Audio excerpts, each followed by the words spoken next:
Disclaimer: this video is for educational and historical purposes only. It was 1997 when I was invited by Hidden Hollow Kennels to attend their 5-dog show in North Carolina. I was interested in buying a good dog, so I felt this was the perfect opportunity to hopefully come across one. I decided to drive down and spend a few days in the Carolina Hills, and thought this would be a perfect time to meet T. Garner and E. Farron, who I had become acquainted with over the last couple of years over the phone. It was after meeting E. Farron that I was introduced to a man who would later become one of my best friends, Billy Roberts. I met a few new people, and even bought a couple of dogs. However, I still wasn't satisfied. A few days later I decided to hook up with Billy to see his yard. I asked Billy if he knew where I could find a good small male between 35 to 40 pounds. Billy thought for a minute and said, "Oh yes, there's a dog down the street that's killing everything in the neighborhood." I said, "Let's go," and off we were to see this dog. As we were driving up to the house, one black dog came into focus tied up on a chain in the backyard. Getting out of the car, I said to Billy, "That is one big dog." I asked the owner why he wanted to sell him. He stated that he was going to college, and wouldn't be able to care for him. Word travels quick in his neighborhood, and before I knew it, several of his friends had come over trying to convince him not to sell this dog. I knew then I wanted to buy him. I was a little low on cash since buying 2 other dogs, so I turned to my brother-in-law, who made the trip with me, and asked him if he was willing to invest in this dogs with me. The guy was only asking $600 for the dog, and I couldn't pass this opportunity up. We had met a couple of guys earlier that day, and they were willing to loan us the cash. It turned out to be the best $600 I've ever spent. The day had come to see the show we had been invited to. The first match was Greasy Corner Kid CH. Spanky and Garner CH. Simba, winner Greasy Corner CH. Spanky. After all the matches were over, we decided to see a couple of minutes out of this dog we had just purchased. Hidden Hollow Kennels had lost with their male, and allowed us to bump into him for a few minutes.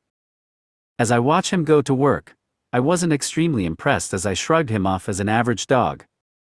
My brother-in-law, however, saw something different. He said, "LJ, this dog is special." After about 15 minutes we picked him up, and headed back to Oklahoma.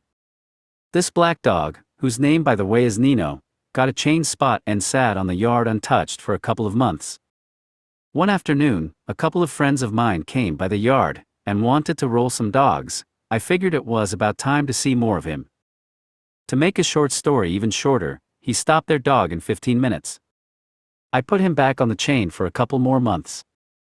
I later realized that Nino was turning 4 years old. I decided to see one more roll out of him as I was wanted to bring him out. I called up a very good friend of mine, who unfortunately passed away this year, and asked if he had anything for Nino. Again, to make it short, he killed his dog in 22 minutes, pushing 10 pounds, uphill. Nino was ready. I called out his weight at 46.5. A couple days later, Grinderman and Company replied with a 2XW named Hall Boy. We set the date and joined a show hosted by Sagasa Kennels. We traveled to Arkansas, and had 2 dogs going in that show, a bitch on Friday, and Nino on Saturday. It was show time Saturday night, both dogs weighed in at 461/2. We washed them, got in the box, and released with Hall Boy on the head. It was even until Nino finds the chest. At the 27-minute mark, Hall Boy is picked up. In the months to follow we healed Nino up, and bred him to a couple of our bitches. We didn't have any immediate intentions on bringing him out until Redman Kennels called us wanting to hook into him with a dog named Bolo. We accepted the challenge and agreed on a weight of 45 pounds this time. My brother partner worked Nino for me, while I was on the road. I have to admit, I was nervous since I hadn't worked him myself. The match was only a few days away, and I returned home for the match. Nino looked great and his weight was on the money. Once again we weighed, washed, and dropped in the pit. Both dogs hit hard in the middle, with Nino again finding the chest, and Bolo began to cur. Redman Kennels picked him up, making Nino the winner in 6 minutes. Nino was feeling good, and we were looking for a champion to go into. A month or so passed when we got word that we were allegedly dodging a dog called APK, and Elliot CH. Red Devil. A couple of phone calls and the match with Red Devil was set at 45 pounds. We traveled to Kansas joining the Rocky Ridge Convention. Nino again was conditioned by my brother and his team. Nino was right on 45, while the other dog came in a pound light. Once in the box, we released with Red Devil on the nose, and Nino again finding the chest. Nino was on a down dog when Red Devil is picked up, declaring Nino the champion in 18 minutes. Nino also won Best of Show.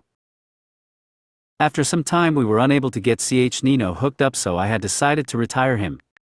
A few more months had passed when I received a call from Brickhouse Kennels. They had a 46 male called Benny Blanco.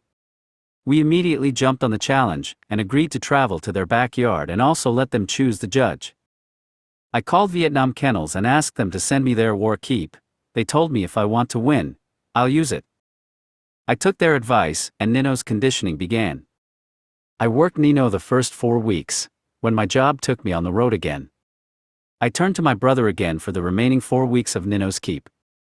I never doubted his ability to condition him nor his ability to follow the keep to very last detail. I knew Nino had to be ready, and my brother was never available for my phone calls. Instead, his constant focus was on Nino. I was completely at ease until 12 days out from the match I got a phone call that Nino got 12 stitches in his leg from doing road work. The days began winding down, and as the match date got closer, Nino was strongest at 45. We decided to give up a pound rather than bring him in sluggish. The match would take place in NY. I was already there when my brother, the team and Nino arrived a week prior to the show.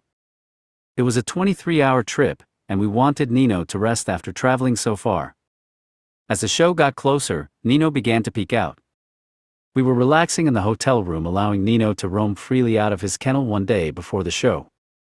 Suddenly, there was a knock at the door. Some friends from Wichita, Kansas had arrived. Meanwhile, Hidden Hollow Kennel, staying in a room down the hall, was walking his bitch who was matching on the same night as Nino.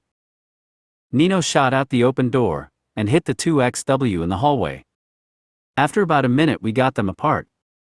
Neither dog was seriously injured, instead, they were hungry for more. The day came and Nino was feeling good. Another 45-minute drive to the location, and we entered the spot where both dogs were weighed and washed. Blanco was dead on 46, and Nino as expected at 45. We released both dogs, and before Nino really got out of the corner, Blanco caught him by the front leg, shook, and popped a serious bleeder. Within the first 30 seconds Blanco snapped Nino's ankle. I must admit, I began to worry a little, and Nino began to peel him off by the nose. Nino and I both knew that he had to keep Blanco off of him, or he could be seriously hurt. It was even for the first 40 minutes, however, Nino showing to be the stronger dog. At 45 a turn is called on Nino, with Nino making a hard 3-legged scratch. By the hour mark, we made a handle and Blanco makes a hard scratch. Nino starts to take control of the match as he was biting hard on the head. At the 1:30 mark Nino began to make Blanco sing. I really began to cheer Nino on after 4 scratches each. At 1:48 Blanco is picked up, and makes a slow courtesy scratch. Champion Nino is declared the winner. Nino has proven to us his ability to finish a dog quickly, his intelligence to adapt to his opponent, and his gameness in staying in it for the long haul without the use of steroids. Nino's road to victory has not been an easy journey. He's had all odds against him, traveling, weight, environment, and still came out the victor when no one but us believed he could. Nino is being retired due to complications with his leg injury. I would like to thank my team, my brother partner Teddy, my brother-in-law I love, Vietnam Kennels, Black and Blue Kennels, Eric, my yard man, and most of all my wife, and the Lord for making this possible. By Crazy Side Kennels.